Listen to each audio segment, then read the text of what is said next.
Great to have you back. Welcome to ITB 2024, to the ITB convention.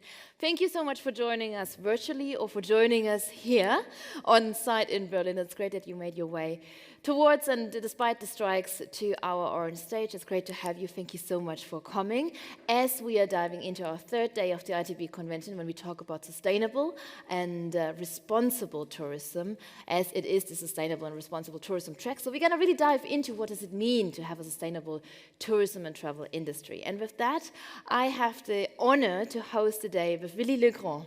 Willy, how are you doing? I am very well, thank you. Thanks so much for being here. I'm looking forward. This is indeed, it's about responsible tourism.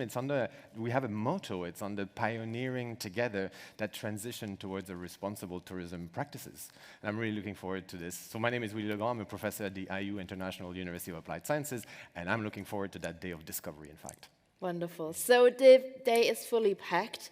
Willy, in the morning session for the morning coffee hour, what should we not miss out? We should definitely not. So we have 8 hours of work in front of us, so we have strikes, so you're stuck here anyway, so you might as well just enjoy the time and just stick around with us, because it's going to be very exciting, actually. We have, we have keynote speakers and panels and Q&A, and we have an audience to interact with. And the thread really throughout the entire session is how does the tourism industry deal with a polycrisis? And the polycrisis is two sides of the same coin. We're looking at the climate emergency as well as the biodiversity collapse. And we do this with international experts, and we're going to hear in a few minutes from one of the international experts on the topic on how we value biodiversity and how this works as a form of capital, of course, for tourism, but also how we have to take care of it. So I'm looking forward to this, and the keynote is followed by 2 panels on biodiversity this time. We'll be looking at take only memories, leave no footprints on our ambitions in tourism and on biodiversity. We'll be looking at the connection between biodiversity and women empowerment. And then throughout the morning afterwards, we'll have CEOs coming to talk to us about carbon, net zero pathway, and transparency. So it's very exciting, actually. The morning is great. The morning is great, but then, of course, with a quick lunch break, we are diving into the afternoon.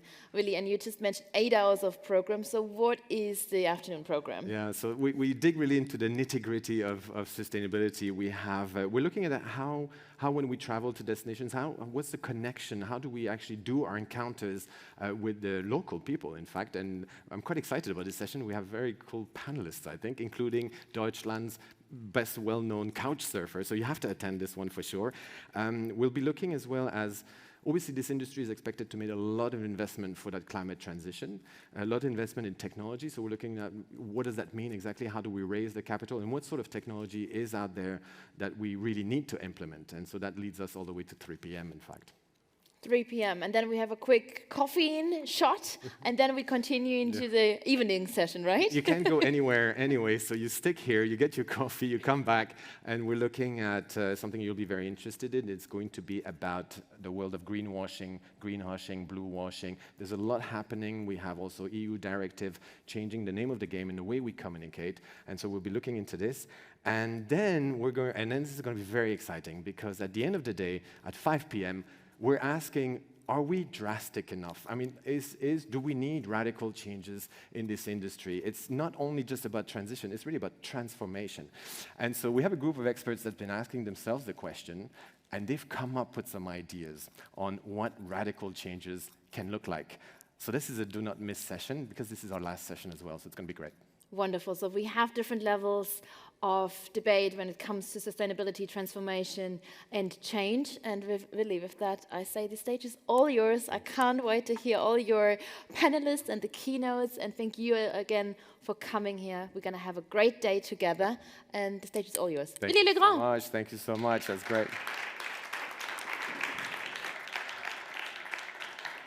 So yeah, without any further ado, really, let's jump straight in the midst of it. So we've seen momentum this past few years, in fact, on the biodiversity front. We have a Kunming Montreal Global Biodiversity Framework with 23 targets till 2030. So we have a world of governance behind this. Last week, many of you have heard that the EU Parliament has passed a law to restore 20% of EU land and sea by 2030. But we have to remember that 80% of the land and sea actually in the EU is in actually a poor shape. So let's not forget also that biodiversity restoration and conservation, that intertwines very seamlessly actually with climate and social justice, especially in the tourism industry. So we're going to find this a little bit more, actually, with our opening keynote. He is the president of the World Resource Forum Association and a former director general of the International Union for Conservation of Nature. He's also the former director of the Swiss Federal Office for the Environment and state secretary for the environment. So much of his work has been about the shaping that interface between economic development, environmental policies, and social equality, really. A few years ago, actually, he held a talk. He doesn't know I'm saying this, actually. He held a talk called Sustainable, Inclusive, Fair, and Free. Does paradise exist after all? And I thought this was actually quite interesting because in tourism, we quite like to market actually paradise. But at the same time, are we cutting the very branch we sit on? Well, let's find out. And please join me in welcoming Dr. Bruno Oberle.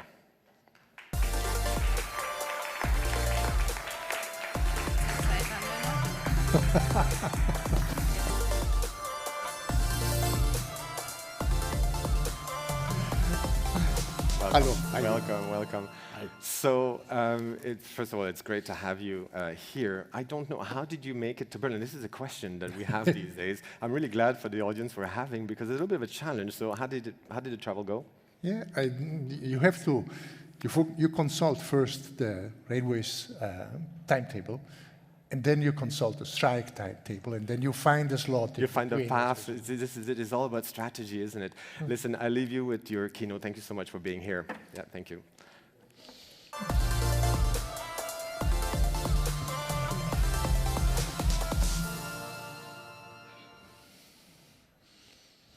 An additional challenge to a tired world governance. I mean, it was already mentioned. A lot of challenges that we are facing. More urgent one, conflicts, economical struggle. More fundamental one, like climate and biodiversity. And we have to take care of all of them at the same time. It's not easy, but we have to do, and we will see why. First of all, what is biodiversity? Some fundamentals. I am the first keynote speaker, so I have to pave the way. Biodiversity is the life on Earth. It is the diversity in terms of species, in terms of genes, in terms of ecosystems. Not everywhere in the world it is defined the same way, but this is the official definition. Is biodiversity important? In 3 words. All we eat is biodiversity. What we breathe, oxygen, is produced by biodiversity. The water we drink is purified by biodiversity. I guess that 80% of what you are wearing, leather, cotton, wool, silk, is biodiversity. So no biodiversity, no food, no drink, no air, no clothes, no life. We are part of life, part of biodiversity. This is very fundamental, the very fundamental basis on which we are living. And if this is not convincing enough for the more number-oriented persons, more than 50% of the global GDP is related to biodiversity. If we lose biodiversity, if biodiversity gets in a crisis, we lose a substantial part of our economy. We have improved a lot, we have developed a lot in the last decades and century. The number of humans on the planet has grown a lot, the consumption per capita has grown a lot, and of course we are taking from the nature, from the platform where we are, and this has effects. It changed the structure of the landscapes, it changed the structure of biodiversity, and the consequence is this picture. It is the red part, you don't have to look at the detail. The red part is species that are endangered, at different degrees of danger. And what is maybe even more striking is this one. These are the amount of extinct species. And you see how this process is speeding up it is always, more quick. We are losing today species at the pace that it is 100 times, maybe 1,000 times, what it was naturally happening before we took over and we developed the Anthropocene, the age of the humans on this planet. Maybe this is for the economists among you, or the one that are so more economic oriented, is the one you should keep in mind. You see how we have developed, building up constructed capital, produced capital. This is our infrastructure, our firms, our hospitals, our roads. We have improved the human capital. We are more educated, we live longer, we have a better life. The price was depleting the natural capital. And you can imagine, this is not a process that can go forever. At one moment, we will have to reinvest in the natural capital and to recreate the situation that allowed us to improve and develop. The global community has realized that we are facing these big problems and have, in different ways, started reacting. This is the definition of where we should go according to a group of leaders in the economical world, in the scientific world, in the conservation world, that have gathered together to reflect where should we go and how should we call it. The definition is nature positive. This is the equivalent of the carbon neutral. It is halting and reversing the species losses. It means we want more nature in 2030 than we had in 2020. It means preserve what is left and recreating what was destructed in the past. More formally, these requests went into the CBD COP. The COP are this conference of the parties. They are the highest level of political debate and governance at the planetary scale. And the last step in this discussion, CBD, Conference on Biodiversity, was in Montreal. Montreal Kunming, because it was originally planned in China. It could not happen there because of COVID, was moved to Canada. So the results of that gathering were unexpected. I was there, like in many, many other COPs in the last decades. I was there and I was surprised about the extremely good result that we got there. The first one, it is the ambition. By 2050, biodiversity is valued, conserved, restored, and wisely used. This is the vision, what this framework that was discussed there, what it should go. And the mission, the more concrete part, it is up to 2030, towards the 2050 vision, take urgent action to halt and reverse biodiversity losses. What means, and this was then concretized in the very long list of targets, the two, let's say, quantitative target, almost quantitative targets, it is target 2 and 3, 30% protected. 20% of the landscape, 20% of the planet, 30% of the surface of this planet should be conserved, well managed and conserved.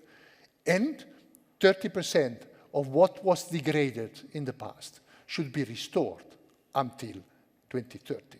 These are extremely ambitious targets. The equivalent target in the previous framework, it was 17% of surface on land, of the land mass. This was almost achieved. And the increase of protected area on this planet between 2010 and 2020, it was a surface the size of Russia. So it is what we have achieved. And so it is not impossible. It is challenging, but not impossible. What it means, among others, I have chosen here target 15 because it target business. It is asked are the states, take all legal, administrative, and policy measures to encourage and enable business to do a number of things, to reduce negative impact, to monitor, assess, and to communicate the results. I mean, the wording is still soft, so encourage and enable, but this is the word. In a couple of years, it will to regulate in a compulsory way. So don't dream this is the future, where the tourism industry, like all the other business sectors, will have to evolve and deal with. Eliminate negative subsidies. That is not so much the case of tourism, but this means $500 billion of subsidies eliminated by 2030.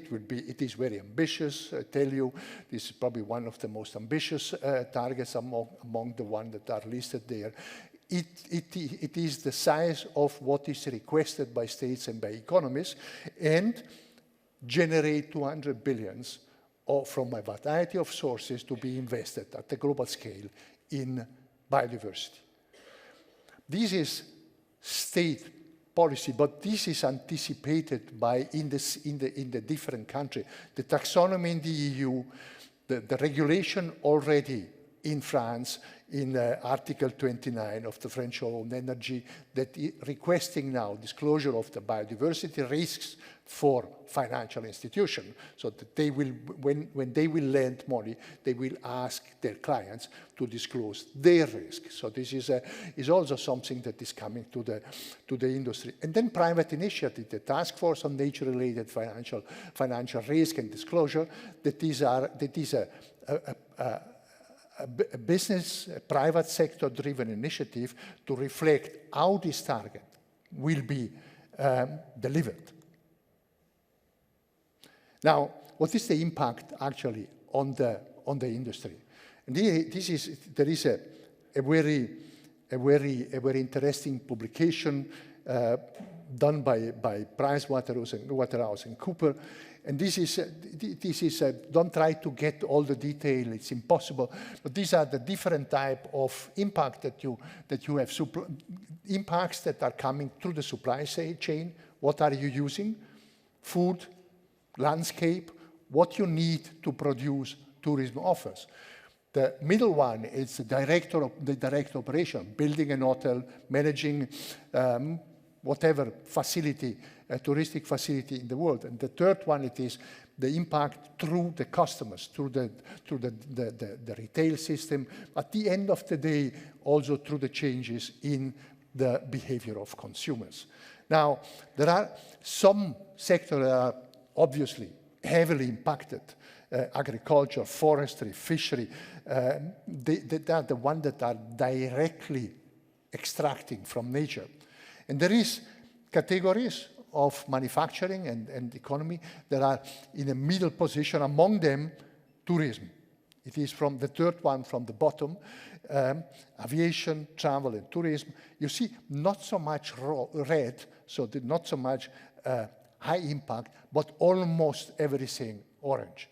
Moderate impact, moderate risk. In directly supply chain risks, in operation, and to some extent also through the distribution of the touristic offer. Then banking and information technology, less impacted. This is one, it's simply different stock exchanges, the amount of traded items, how much it is, at what type of risk. And again, if you take the red and the orange one, you have, again, more or less this 55% of GDP that is affected by biodiversity crisis. So it is a serious challenge, not only in ethical sense, not only because nature is beautiful, not only because nature is delivering us peace and beauty, but also in very hard economic terms. And this was accepted at the political level, and the regulation machine is working. So you, the tourism industry, will have to deal with these tasks in the future years. And what it means, I mean, this is the same for all economic sector. Assess the baseline. Where are you? What are the risks you have? What are the opportunities you have? Because this offers also opportunity. Nature positive tourism. It is not only a cost element, it is a business opportunity. Then set targets, possibly ambitious. Create and entertain databases so that you can steer and drive your industry. Transform, shift, and report. So these are the tasks that you have on your to-do list in the next year. I'm pretty sure some of you will succeed and will be the tourist offer of tomorrow. Others will disappear. Thank you so much.